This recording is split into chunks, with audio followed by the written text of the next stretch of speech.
Welcome to the Encore Audio Archives YouTube channel. I'm Taper Dave, and this is my channel. I've uploaded hundreds of talks here that I've recorded at meetings in West LA, and I've also recorded conventions starting in 2013. I've got a bunch of those up. And Walt and Mary Murray, the original owners of Encore Audio Archives, started the company in the 80s, and Walt recorded Joe and Charlie's and a bunch of stuff down in Vista, California. My sobriety date is June 20th of 1994. I hope you find something you like, so please like and subscribe to my channel and comment down below. If you want to hear something that I don't have or that you don't see, I'll see that I get it.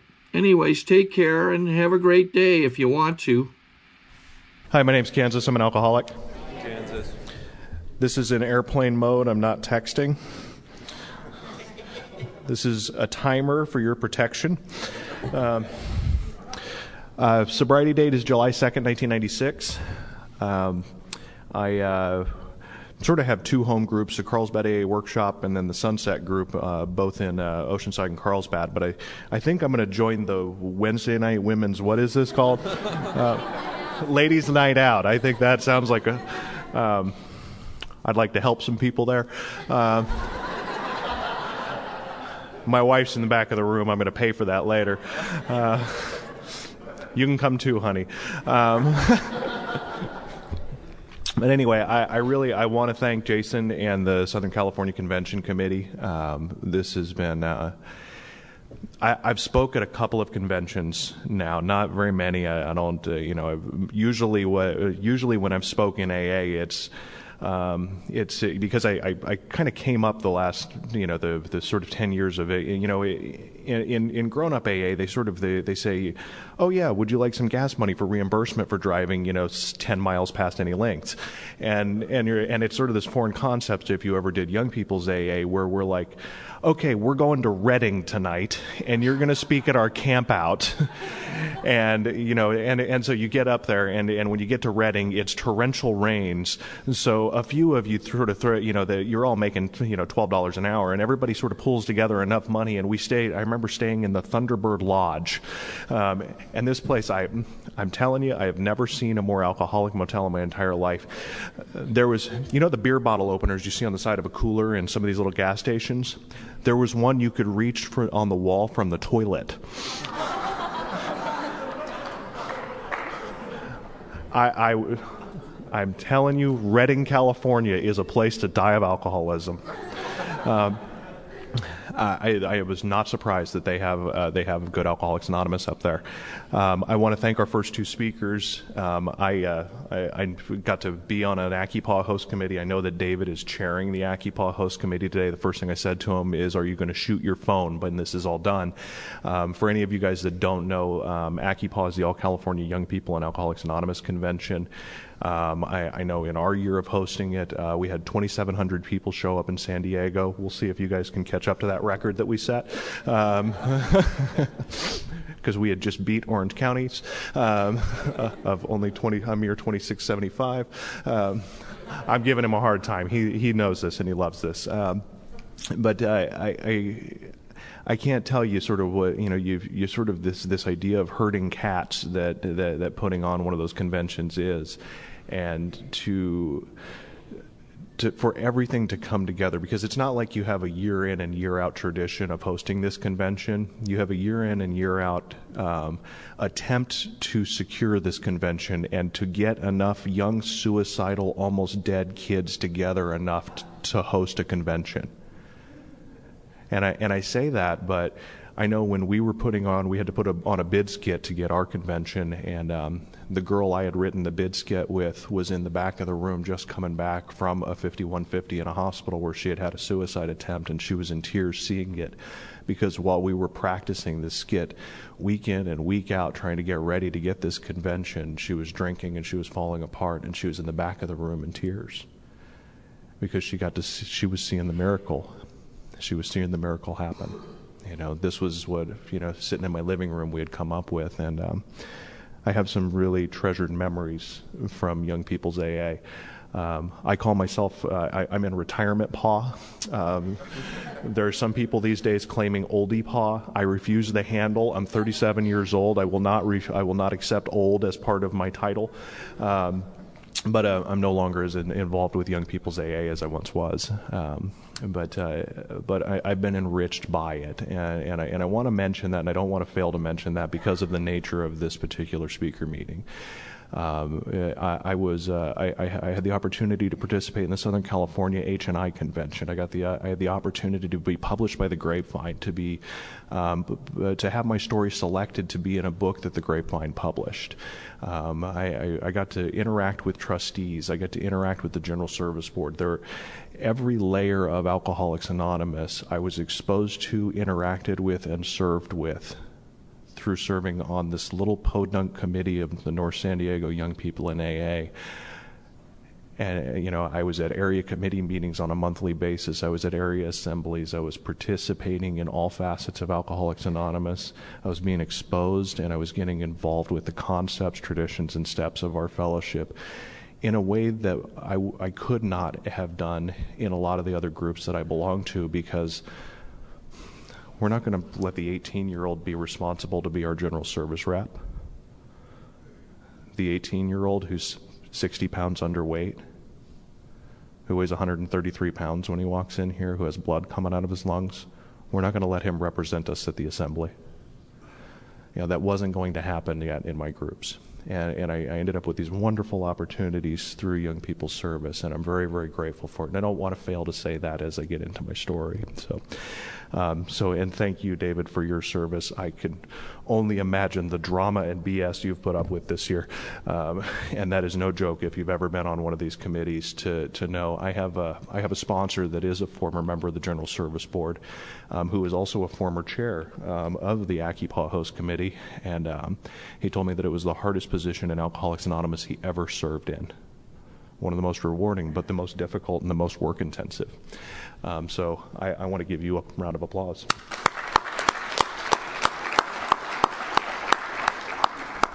I expect $20 after the meeting for that. Okay. I was born in a manger. No, there were 3 wise men there. I was born in Massachusetts. My mother's 16 years old when she had me. I was her second child. She had a third child at 18. So by 18, she'd had 3 children. We all had different fathers. My oldest brother, who I did not meet until about 2 years ago, was put up for adoption. My sister, who was born after me, had a condition called spina bifida, meant that her spine was open and underdeveloped. She was for someone with a neural tube defect. She was actually very fortunate and was able to walk for a good part of her life. But that was. When you have I didn't meet my father. He was gone by the time I was out. So this was, you kind of you have this sort of, here's the start, and so I was born in Massachusetts, lived in Rhode Island when I was a kid. My sister's father was horrendously abusive. That was my earliest memories are of domestic violence. In my home. Those are the first memories I have are of my mother on her back being beat by a big man. So we ran away to Kansas, and that's where the moniker comes from. And so we ran away to Kansas when I was a kid, and I ended up going to school there and watching my mother's alcoholism progress, watching it progress into a methamphetamine addiction. She actually went to treatment when I was about 10 or 11 years old for alcoholism and came out a meth addict. She was one of the people that the treatment center actually made her worse. She went there and found a boyfriend instead of found God, and this is what he was into. So she was just codependent enough to follow suit. And so I spent many of the next years living in and out of methamphetamine labs and sort of having that lifestyle around me. My first drink was at about 13, 14 years old. A little hard to recollect. I wasn't planning on being your speaker today at the time. But what had happened was that I had gone through many years making this promise that I was never going to drink. I am never going to do. I don't want to be what these people were. I had been neglected. I'd been beat. I had grown up in poverty. To give you an idea, probably my least favorite home that we ever lived in, we'd had this sort of wonderful summer. We had moved to this new house, and it was sort of out of the, we had been living in a lot of these places where everybody's on top of each other, and, it was just bad, sort of what you picture. But then we found this one house. It was in a rundown neighborhood, but it was we had a field sort of around the house, and it kind of gave us a buffer from the neighborhood we were in. And we had a 55-gallon drum that was in the yard when we moved in, and so we took the little grate out of the stove, and we made a grill out of it, and we were collecting wood from the neighborhoods and the woods nearby, and we made a barbecue out of it, and we collected neighborhood dogs, and we had this like really wonderful summer. And then the winter came, and the pipes froze, and the toilet didn't flush through the entire winter. There was no plumber. There was a bottle of bleach. That was how we maintained in the house. Now, something else that happens when you live in a field and the winter comes and you live in a house like this is that the mice come. And we had mice and rats come into the house, and I don't mean we had a few mice and a few rats. I mean you get to a certain level and vermin no longer run and hide. They're no longer afraid of you. They've taken over.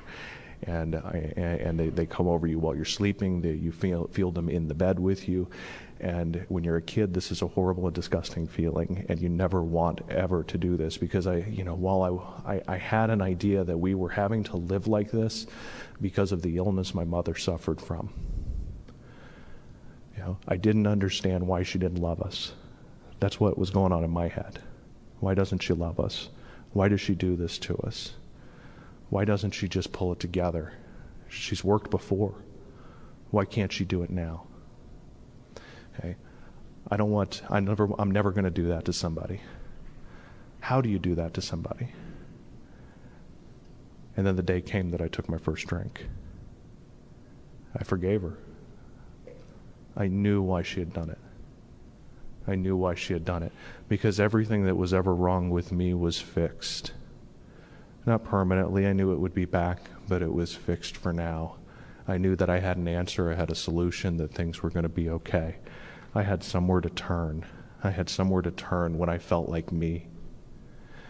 And so I started turning to it as often and as regularly and as much as I could, which for me was right out of the gate, day to day, every single day. And like a lot of like our other speakers, that was, I had hobbies in addition to alcohol. I'm unapologetic about having done drugs to AA members. I'm not going to use, we didn't hand out secret AA decoder rings at the door, so I'm not going to blanket the word drugs with something like outside issues. There are lots of outside issues that you guys talk about when you talk about your depressions, your marriages, and things like that. And frankly, the thing is, those aren't outside issues. When I joined Alcoholics Anonymous, they said, "Do you have a drinking problem?" I said, "You bet." They said, "Come on in, kid, and bring all the rest of your problems with you, too." They didn't screen me out. And so the part that was most important for me in relating to others was that I understood what they were saying. I had to understand their language. If I went into a meeting and they were so lost in AA speak that they could only understand one another because they were people-pleasing, an old-timer in the room who had one idea of how things should be done, I might have died. But the fact is, somebody in the room was talking plain and simple, and they were telling the truth, and they were talking from the heart, and I understood them because the language of the heart was one that I didn't need an interpretation manual for. And I found it in Alcoholics Anonymous, and I found it from this man named Kelly. Kelly came into because I walked into an emergency room when I was 18 years old. I'd been in foster care for 3.5 years. I had taken my paperwork coming out of foster care. They say, because they can extend, this is a little known fact, but they can extend be it a ward of the court until you're 21 if you're still in foster care, if you're having problems when you turn 18. And so they didn't know that I had about my problems. They knew I had a lot of criminal problems. They knew that I needed to stay in state custody for those problems, but I'd managed to keep them out of my hair for just long enough that I was able to get out of state custody, and I still had the papers in my hand when I walked into the ER and asked them for help. But so I went to the local free treatment program, and I went to the local free halfway house, and then I went to a sober living home that I could pay for with my $4.25 an hour job at Baskin Robbins. I was assistant manager. This was a big deal. Being assistant manager meant that I got a few more hours than the next guy. And you know what? Moving into that sober living, that was the place that I could afford to go to. I couldn't afford to go out and get my own apartment. Sober living was my only choice. There was no other place to go. I could have gone back to the streets, or I could have gone back and done something else. And I'm really grateful for that today. I've worked with a lot of young men in Alcoholics Anonymous that they know they have other choices. They know they have other choices, and so they sort of throw in the fights, all of the different fights that we have, and it's almost like, if you go to nice enough treatment programs, you go to nice enough sober livings, it's like, why stay sober? If I relapse once a year, if I'm 22 years old and I relapse once a year and I get to go back to a $5,000 a month sober living home, God, that beats growing up. Why would I grow up? Why would I get a job? Why would I keep a job? Why would I go out and become a man? I don't understand. Now I know that several of them do, but I have a hard time based on what my experience was. And my experience was going to the food bank to make sure that I could eat in early recovery. My experience was, for the first 10 years of my sobriety, spending a good portion of it on the bus. Taking the transit district so I could get to work, so that I could get to court, so I could tie up my court obligations. When I came in here, I had... To obtain additional copies, receive a free catalog of AA and Al-Anon talks, or to find out about our tape and CD of the Month Club, call Encore Audio Archives at 1-800-878-1308, or visit our website at www.12steptapes.com. At 15 years old, I got a Grand Theft Auto. My friend and I we clocked in at night. Right about 11 o'clock, we clocked in. All of our buddies who had curfews had gone home by then, so we used all their drugs and alcohol, and then we went out for the night because we had a commission-based job as thieves. And the more hours you work, the better the commission is. You only get paid if you find something. So we're out running around one night gallivanting, finding something to do, and we're in this neighborhood that we're not having particularly good luck in, and we come across this car that has keys in the ignition, and we say, let's drive over to let's go across the tracks over there to this neighborhood where they have nice car stereos. And we get into the car, we start this thing up, and poor Betty White, that was her name, believe it or not, the owner of the car, I only know that from the court documents. Poor Betty White had left her keys in the ignition overnight, probably carrying in her groceries, wishing somebody had helped her carry them in. But we got out to the street, and we said, I haven't ever been on vacation. My buddy says, I've never been on vacation, and I was just thinking I'd like to go on vacation. So we decided we're going to go to Florida. We're in Kansas. So we hatched a plan, and if you're a good alcoholic, hatching a plan is important. And in my experience, and this applies to sober young men too, that the more of us you get together, the more our collective IQ decreases. This is true of non-alcoholic young men too. I live right next to a Marine Corps base. There are non-alcoholic young men getting dumber just as you add men to the group, and I was no exception to this. And my IQ took a real dip that night, and we decided that we were going to drive to Clearwater, Florida. We had a friend down there who had moved there, and he had a friend who chopped cars.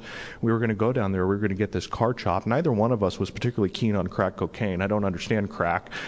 You spend a bunch of money, and 15 minutes later, you're broke, jonesing, and pissed off. And I just don't get that.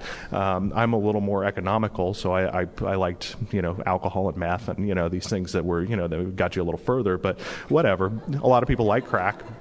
And I'm not as likely to use all of it if we go and get all this. So we're going to go to Florida because we had just watched Scarface too, and so we were going to go down there. We were doing our say hello to my little friend interpretations, which were not very good. They still aren't. But we're going to go down there and get all this cocaine. We're going to come back to Topeka, Kansas, and we're going to turn it into crack, and we're going to become the kingpins of crack cocaine in Topeka, Kansas. Now, this is all predicated on the fantasy that a 1986 Mercury Topaz is worth something. So, Clearwater, Florida Police Department hit the ground. That was how that story ended. I was extradited back. That's a federal felony for crossing state lines in a stolen car. A few months later, I was arrested for home invasion. One of my friends had been beat up in a house, and we were all drinking, and He was at some house party. He came back, says, I got beat up. I got jumped by these guys. He really got beat up in the bathroom by one guy, we later found out. But, of course, I got jumped. And so we're all just drunk enough to, we're drunk enough to be invincible. So we go back over to this house. We kick the door in. We find that the party's over. There's one guy there, probably wasn't even at the party. He's passed out upstairs in the house.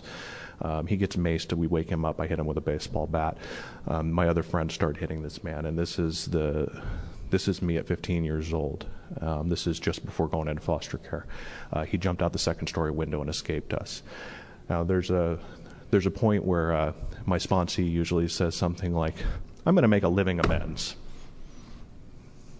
And I pull out that story, and I say, no, you're not. Because I made direct amends to that man. I made direct amends to that man, and he didn't know who I was because he had mace in his eyes. I had to be willing to face that man. I had to be willing to find out that he was a pacifist, just so I could feel a little more guilty in my sobriety.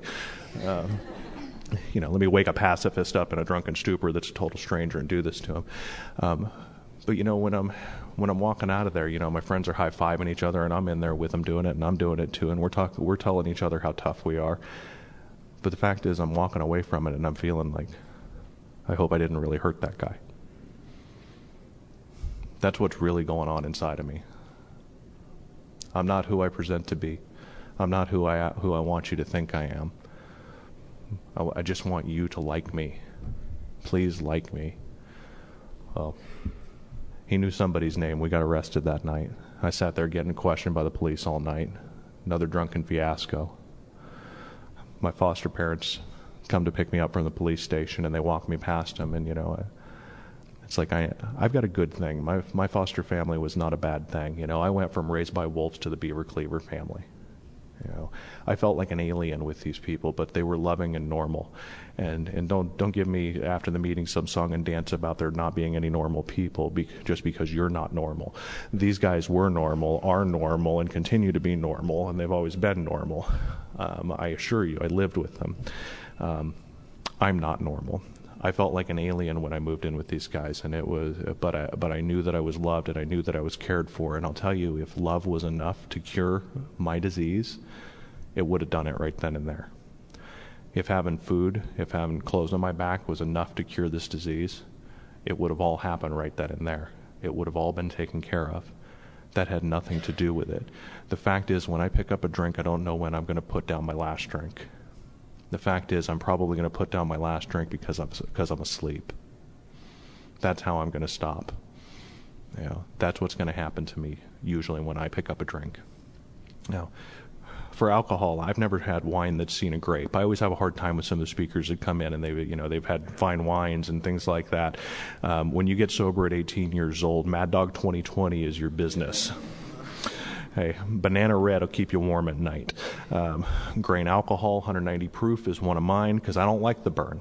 Now, I know that seems counterintuitive because I don't like the burn. I never liked the burn. I know that's not a popular position in Alcoholics Anonymous, but it's my position. And I want to get it over with quick. So I'm going to go for the strongest stuff that I can so that I can get this over with fast. I'm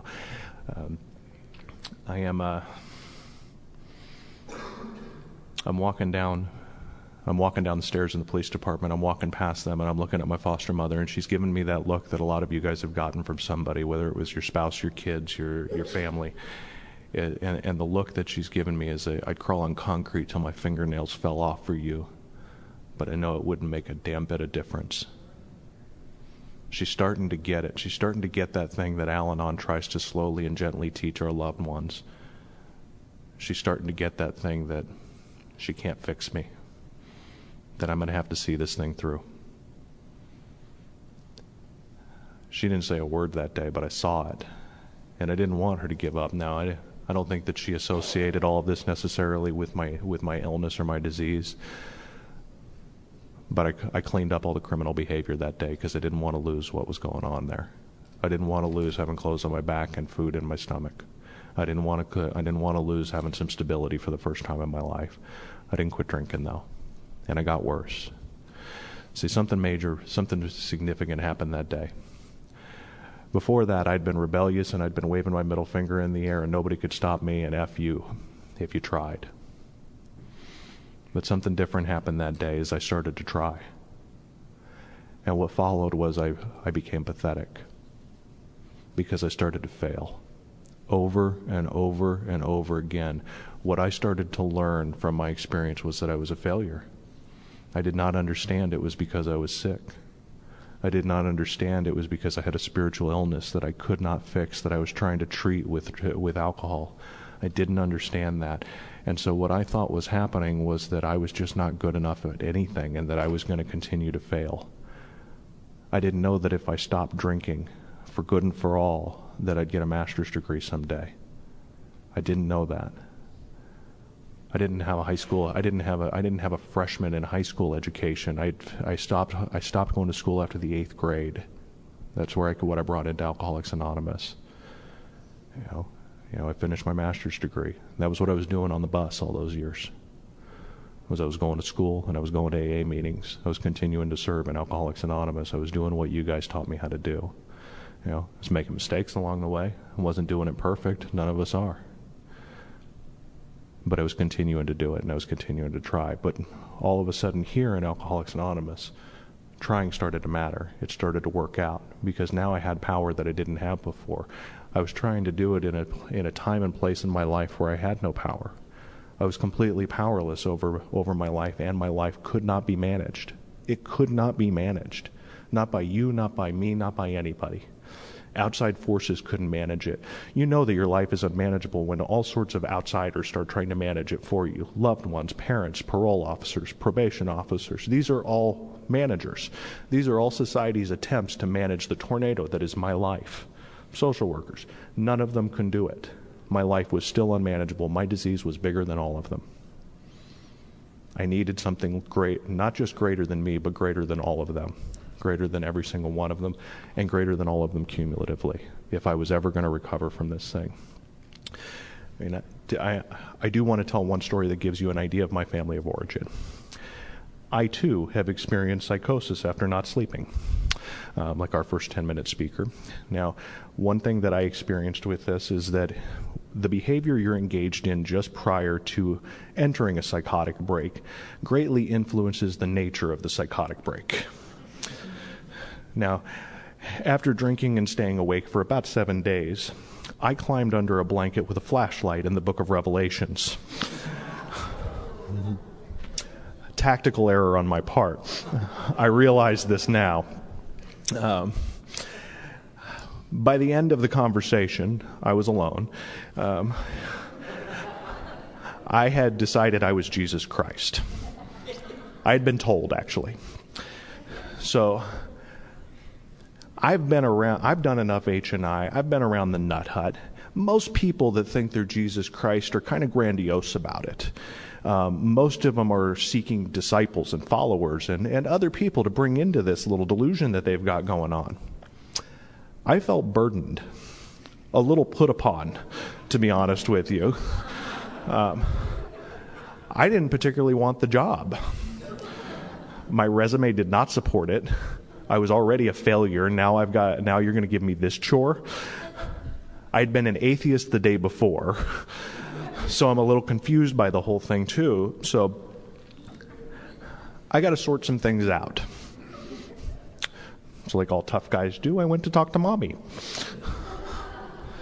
So I said, Mom, this is what happened. I think I might be Jesus Christ. The tears start pouring down her face. I'm 16 years old when this happens. She looks at me and she says, I've always wondered if you were. This is where I come from. This is what I brought to Alcoholics Anonymous. Now, going back and forth there is my wife and my 1-year-old son. Okay. There's a little boy inside that stroller. He already has more parenting than I received. You know, I am giving that boy love. I am going to be in his life. I met my father when I was 19 years old. I was a year sober in Alcoholics Anonymous. I knocked on his door and I introduced myself to him. He went from there and found another son that he had abandoned and introduced himself to him. You know, there's a ripple effect of the wonderful things that happen in this fellowship. He goes to see that son in a prison cell. 2 to 4 times a month. It's the only way he's ever seen him. Maybe the only way he ever does see him. But he continues to go. We just went out to a family reunion for his side of the family last month. I wanted my son to meet his great-grandmother. You can imagine the kind of emotions and feelings that I had sitting there watching this extended family interact that I didn't know, that was denied to me. Watching an overall dysfunction but loving family that I never had. Watching my uncles and my aunts and my cousins and all these people that have known each other all their lives. And I'm watching this unfold. And there are a lot of feelings that come with that. That doesn't go away because you join Alcoholics Anonymous. That doesn't, I have forgiven him, but it doesn't mean that those feelings aren't there, that I don't experience something there. But what Alcoholics Anonymous has done is it's given me the ability to tolerate those feelings so that I don't have to steal a grandfather from that little boy. So I don't have to steal a great-grandmother from that little boy. So I don't have to steal cousins from him. So I don't have to take from him what was taken from me just because I can't deal with my crap. Because when I came here, I couldn't deal with my crap. You guys, through steps and through this program, have taught me how to deal with my crap. Doesn't mean I don't still make it. I make crap. I make it. There are no saints around here. This is not a Well People's Anonymous program. I haven't gotten this thing down pat just because I got to stand up here. Just my turn in the barrel, I'll tell you. I've gotten my turn on the AA chopping block too. And if you're ever that guy, I feel for you, and we can talk. And I'll tell you, stay in another round because it's not going to end. It doesn't have to end there.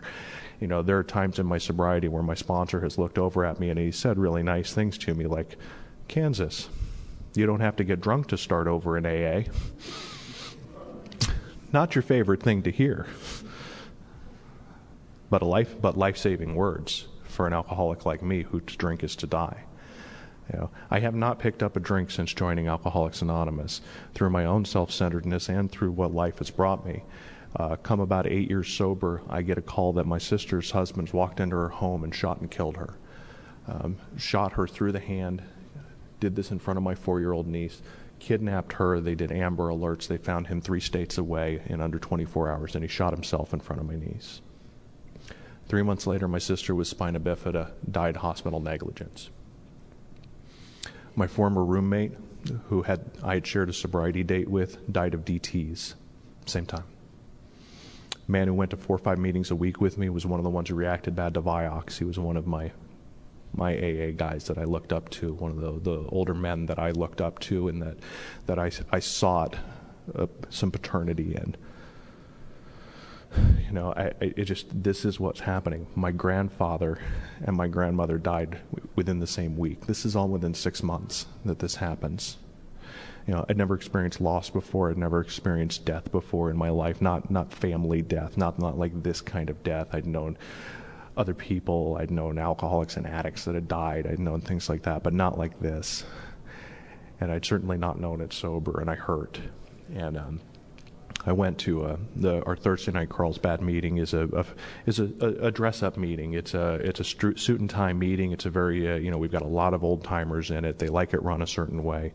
I'm in this meeting, and the speaker that night has 45 years of sobriety. He made every old timer in the meeting so angry. I don't think he drank at all, but he did a lot of heroin. I mean, a lot of heroin. I don't think the guy ever took a drink his whole life. But he had 45 years of sobriety, so the old-timers didn't quite know whether to try. I mean, because this is a meeting, you do that, you might get cut off, but this guy's got 45 years, and so he's just, you should have heard Denny's after the meeting. We're at Denny's after the meeting judging the speaker like you guys are going to do it, during, like, your snack time after this. And they're, and now the old-timers are ready to kill this guy. But I'll tell you what, I don't care who else was in that room that night. He was sent there by God for me. Because he looked out at the room, and the room had as many or more people than are in this room right now. And everybody went away, and he looked straight at me. And he said, sometimes, kid, you got to sit still and hurt. Because when I had all this pain going on, I wanted to work the program of Alcoholics Anonymous alcoholically. I wanted to know what page number to read. I wanted to know how many commitments I needed. I wanted to know which meeting to switch up. Am I not calling my sponsor 3 times a week enough? Is God punishing me by taking everybody from me because I don't have enough sponsees? What do I have to do in the Rubik's Cube of my Alcoholics Anonymous program to make me not hurt today, right now, in this minute, now? And he had the answer. You don't get that, kid. You got to sit still and hurt. You know? And since then, I've taken that lesson. I've given it to some new men, and the way that I give it is you're going to have to experience some discomfort if you want to stay here. You don't get to just stay sober and have all the pain go away. We've given up that right. And it doesn't mean that your life is going to be suffering. My life has not been suffering. I'm a business owner right now. I've got a son right now. I've got another one on the way. And I'm going to raise these kids. They're going to have a father because of Alcoholics Anonymous.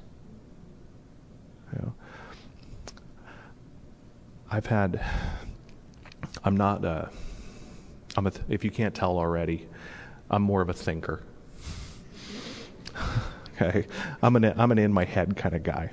When I was new, I've got analysis paralysis. I related to, it's a lot bigger up here than it is out here. All these sort of, it's like the euphemisms in AA that we have for the thinkers. I related to those.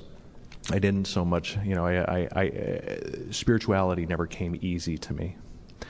I'm the guy who goes through the motions and feels like he's praying to the carpet. I've had something really wonderful happen in the last year or two. Or in the last year. I go to put, Kian is his name, I go to put him down at night. And we have this little glider chair in his room. And I sit in there, I give him a bottle, and when I'm putting him down at night, I pray for him.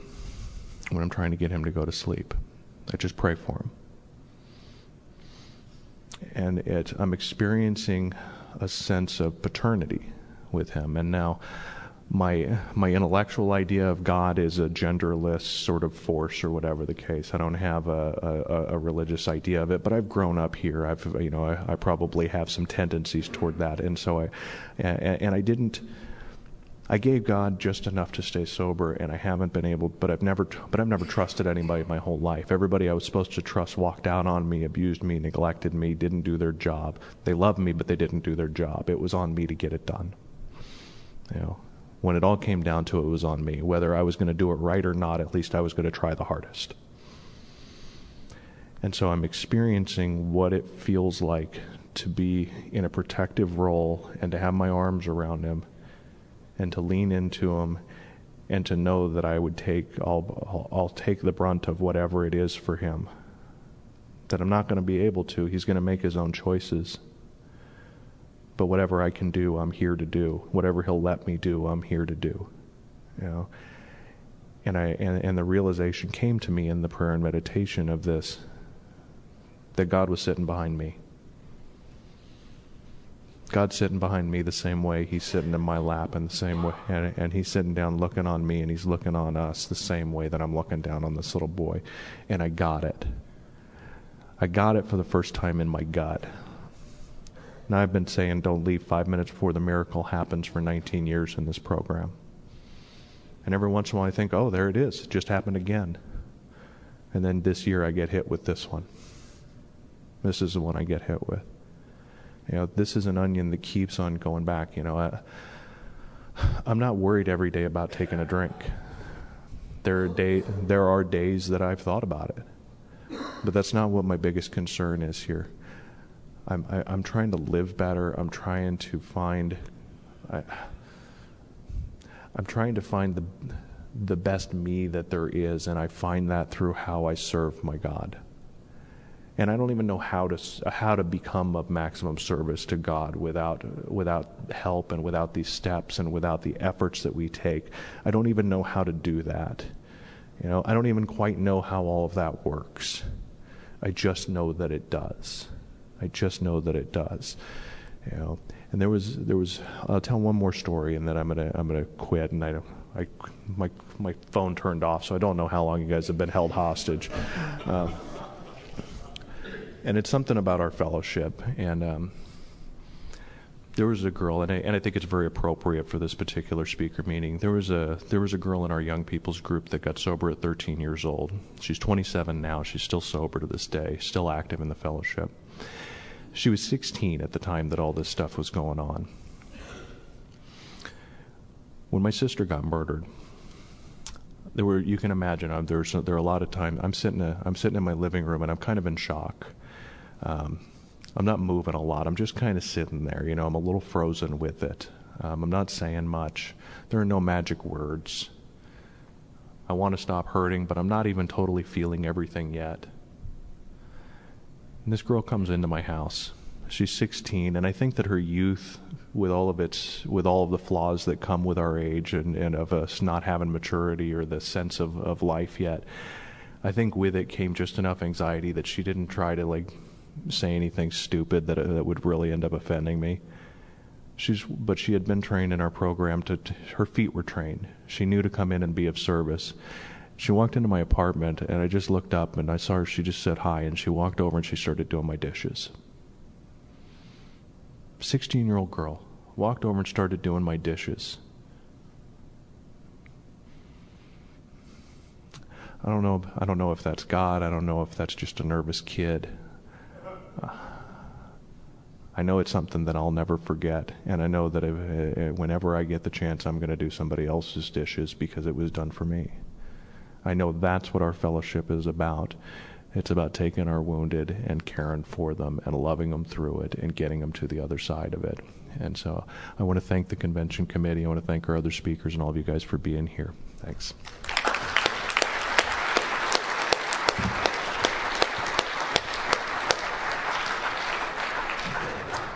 Let's give all our speakers one more round of applause.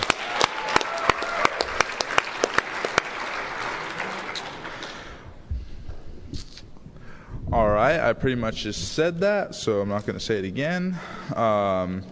Thank you for attending this meeting. We will now have Darren B. read a vision for you and lead us in the Lord's Prayer.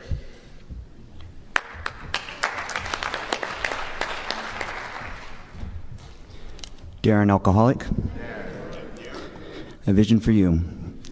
Our book is meant to be suggestive only. We realize we only know a little. God will constantly disclose more to you and to us. Ask Him in your morning meditation what you can do each day for the man who is still sick. The answer will come if your own house is in order. But obviously you cannot transmit something you haven't got. See to it that your relationship with Him is right. Great events will come to pass for you and countless others.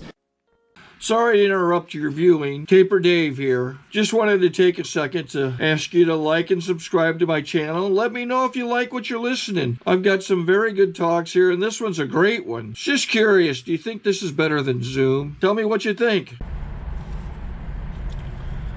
Okay, this is how I prepare my drone for launching. I like to do it inside the cab of my truck so I'm not standing outside in the weather. To install the joysticks for control, up and down, right and left, powered on. I have an Android phone that I use to connect it to the drone with. And it's actually controlled through the iPhone, through an app. Oops, wrong way. It's actually controlled through the iPhone, or through this Android phone, through the app. It's actually controlled through the Android phone, through an app, and you connect it through this short connection right here.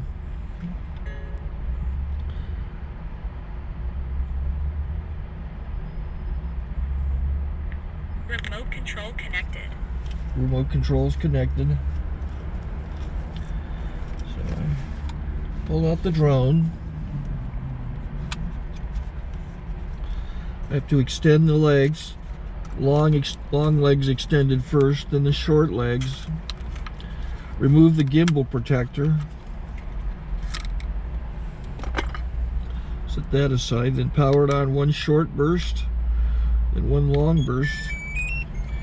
I lay it down. So I have to go to calibrate. So the drone's not connected yet. It shows you here as this drone gets disconnected, even though the remote's powered on. So the drone has to establish it's connected. So I go into the app to calibration mode. First I'll calibrate the remote controller. Start calibration. Out, in, oop, out, in, up, down, and then this little wheel is to control the gimbal. So it's calibrated. Go to gimbal calibration, start calibration, and then it calibrates the gimbal. I don't know if that shows up. The gimbal's moving all over the place. Changes, you can see it on the video. And I'm calibrated to take off. It's acquired 7 satellites at the moment. There are 26 satellites up in the sky, which it has to acquire before you can take off. So it's connected. It's got enough satellites. This is white. I can go to press this little arrow button, swipe right to take off, and it would start the motors if I slid this to the right. But I'll wait till I get outside. Don't want to do it inside.